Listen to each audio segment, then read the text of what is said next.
Welcome to the Immigrant Take with Jess and Jem, your weekly rendition of being an immigrant here in Van City, looking at different perspectives of what it means to be a part of this beautiful community.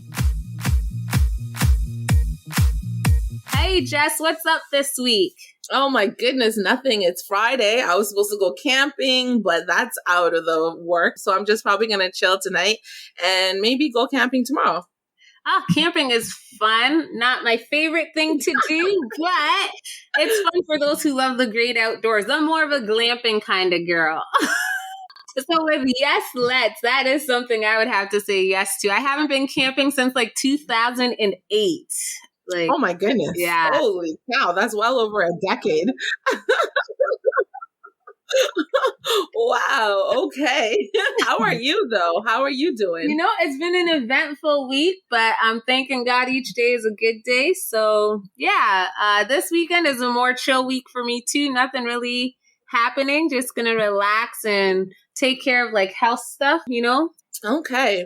Wow. We're just going to jump right into it. So today we have a guest. Her name is Angela Mwangi, and she's from Work BC. So she's going to give us some information on how to get back into the workforce, how to network, and that just pretty much is going to continue our discussion on going back to work after COVID. So if you want to know how to get started on your quest back into the workforce, where to look, what to do to get noticed, or like find services that are available to you that's going to assist you on your journey, you're at the right spot. So tune in. We're about to start now. Hi, Angela. How are you? I'm good. How are you? Oh, I'm excellent. I just want to take this time to just really thank you for agreeing to be our first guest on this platform. Okay, so we'll just jump right into it. Let's get to know you a little bit. Why don't you tell us a little bit about yourself, talk about the journey that got you into your current role, and how somebody, if wanting to become like an employment counselor, how they could actually, what path they would have to take to get into that role. Okay, thank you. So originally I'm from East Africa. I'm Kenyan by birth, right? And came here years ago, don't even want to give a number to it. But I moved to Vancouver from Toronto, partly because of the weather and other things. And I started working for a university for a year or so. And it was good, but it wasn't rewarding. So I took a break. I didn't go back. I wasn't interested in getting other positions or going up the ladder. And within that time, I actually started thinking of where would my career be and what do I want to do, and just looking at it in a way of how can I impact my life and another person, right? Because I looked at it as an immigrant, first of all, and as a woman, right? So just having those two things in mind, I went to see, I was on EI, got into EI, and I went to see an employment counselor. That's how my journey started with this. And from the first time I walked in to sitting down with the employment counselor, I knew I wanted to be on the other side of the table, right? So when he asked me, what brings you here? You have so many qualifications. What do you want to do? And I said, I actually want to be in your position. That's funny. And he looked at me and was shocked. He's like, wow. And he started telling me his story, and he asked me, why counseling? And I explained to him, I've always loved being in that kind of world. I've been a lay counselor before in, church community setting, but I didn't want to go into clinical counseling because it's a lot, right? So I wanted to do some form of career counseling or coaching. So that's how my journey started. And from there, he supported me to go to school, and I went into SFU, and SFU was very, very stressful, right? Because you're doing a condensed course. And the first week I said, okay, I'm done. I'm not going back, right? I told the professor, I said, this is the last week for me, and that's it. I've come in, I've experienced it, and thank you. And that's that. And then the week ended, and it's like, no, think about it. You can do it. You have the potential. You're smart. So I every day, every week, I'll be like, I'm done, because the first week is you have an exam. The second week, and you're thinking, oh no. But thankfully, I was able to finish. Before I finished, actually, I became the first student to get a placement, right? And where they placed me, the organization they placed me, the second day, the manager said to me that I want you to work for us. Wow. I had no, like, because I went in there and they said, help this client do this. And I had no idea what I'm doing. And I'm thinking, what am I doing? And I'm telling the client, I actually don't know what I'm doing, but we'll do something. We'll figure it out. And second day, she called me and said, I want you to work for us. And she said, we have no position for you, but I'll create a position for you.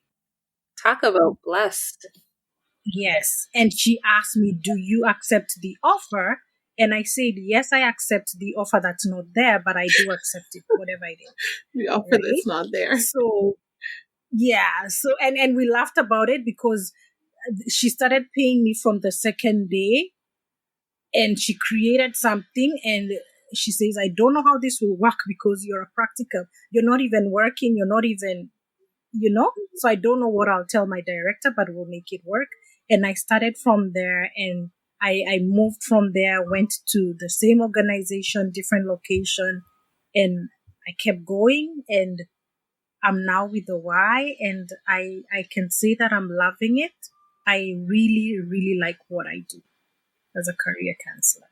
So that's how I started. That's awesome. I love to talk to people who love what they do. Like, there's no complaining, and like you enjoy helping other people. That's like a rewarding thing to hear, because so often you hear that people get stuck in a rut, especially when they're new immigrants, just because, they have to pay their bills. They don't have that time to stop and reflect into what they want to do. So that's really awesome. Thank you.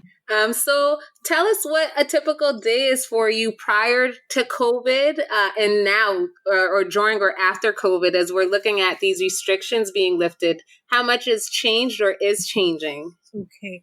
Prior to COVID, I could say my day would be very busy, right? So a typical day would be, we had days where you're scheduled to meet with clients or individuals, right? Mm-hmm. So I could have maybe 3 days I'm meeting with clients, depending on how busy we are, 3 to 4 days. So on the day that I'm meeting with clients, I block off the morning or the afternoon, right? Depending on the client's availability. And once I meet with the client, meeting with the client would be 2 hours to 2.5, sometimes 3 hours, depending on the client and their need. Once that part is done, then I try to do the admin work of, just paperwork and what we discussed and the next steps, and just following up with the client to send an email or a call back. So that would be a typical, maybe morning to afternoon kind of how the schedule would look, right? On days where I'm not meeting clients, it would be meetings, office meetings, going out to do marketing, right? Going out to meet potential contractors and partners, right? Yes. Going for professional development programs or courses or workshops. That was before COVID. Now, during and after COVID, of course, lockdown happened and we're home. So it was kind of a different feel because we were on Zoom. I think when we started, we were on Zoom, I think 4 days out of the 5 days, because we need a Zoom meeting now. How's everyone doing? And we have a meeting on top of a meeting, and just using all the different platforms and apps, right? Yeah.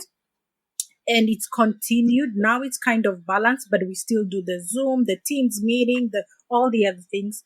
And now we meet clients, like we schedule the clients, and we do either phone meeting, Zoom meeting for those who have the app, or in-house, but it has to be scheduled and it has to be, we put all the protocols, right? Yeah. And if we feel it's not safe, no. So initially we weren't, now we are. So it's a bit different of the way we're doing it. Okay. Yeah. Well, that sounds a little bit rewarding, I guess, from having to commute every day into the office prior to COVID. But yeah, no, it's really nice to hear that you guys are just adjusting to it and making it work for your clients and for your coworkers, right? So can you share with us with what's some types of industries or positions that are like opening up again in the BC labor market that people can actually look forward to joining or filling? Okay. I think one of the ones that is booming or opening up again is the healthcare, right?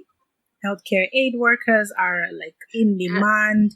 You see a lot of schools offering free funded programs because of the shortage of workers, right? Because as you can tell or know, a lot of people in that industry either burnt out, right? Yeah. I have people I know who do 12 hours, 14 hours, so it's a lot for them, right? And for some of them, they end up just taking a sick leave or, going into EI because they're tired. The money is good, but you're tired, right? Yeah. Sometimes you need your help. Yeah. Yes, you need your help, Self-care. right? And then the construction industry is also booming, right? A lot of, as you can tell or see, there's always construction. I personally don't know why, but there's always something that needs to be fixed, right? So true. So I find that a lot of clients come in, I need my flagging, I need my CSO, I need level 3. So there's a lot of that, and a lot of small businesses are calling to ask, do you have anyone in the construction field, any flagger, anyone? Just bring someone. We'll train them, right? So those two we see are hospitality also has, of course, with things opening up and people traveling, hospitality is also in demand, right? So those three that I can talk about. I'm curious, like, are you seeing any newly developed positions on the rise? Like an example would be a lot of like social media Yes. positions. There's a lot of you find a marketing assistant or virtual customer service rep. So there are those new terminologies that are coming up, and a lot of companies now are open to hire people who are across the oceans, right? And in other countries and continents. So there's that, which is good because I've had clients or someone tell me, oh, I'm not in town, but I'm working virtually. So that's a good thing. Wow, I definitely also have seen a lot of that growth in the virtual realm, I guess, with like people looking into entrepreneurship and things like that. What challenges may people face as they look to return back to the workforce right now? Okay, the challenges, for example, if it's in an office setting, right? Because every company, every industry or field has different challenges, right? So if it's in an office setting, I think the challenges would be the fear of just the COVID thing, right? Because you're going to work and you're not sure. Yes, people are getting vaccinated, but with everything coming up, who's sick, who's not sick, like what are the rules? Are we still wearing masks or not? Are we sanitizing? Like what is expected or not? So there is that one. The second one is just trying, like for us in our industry, how will we deal with clients? That's another challenge, right? Yes. Because some of the clients don't want to come in now, right? They want to do everything virtually, and you just send me the email, send me the employer's info. So there's that kind of laid back, lazy kind of, okay, it's virtual now, so we're good. Yeah. We don't need support, right? Yeah. So some of those challenges, and maybe because some people have been working at home, transitioning back into work, the commute, they're not feeling that. Because, I mean, work from home. No, I could sign up for that. I'm definitely one of those people who is not looking forward to commuting to work ever again, if I'm honest. Yes. I would also vote for the hybrid kind of 3 days home or 4 days home, 1 or 2 days in, because it works and it's effortless and you're you jump out and in and you start your day, right? So that kind of Yeah. hesitance, those challenges, right? So Well, definitely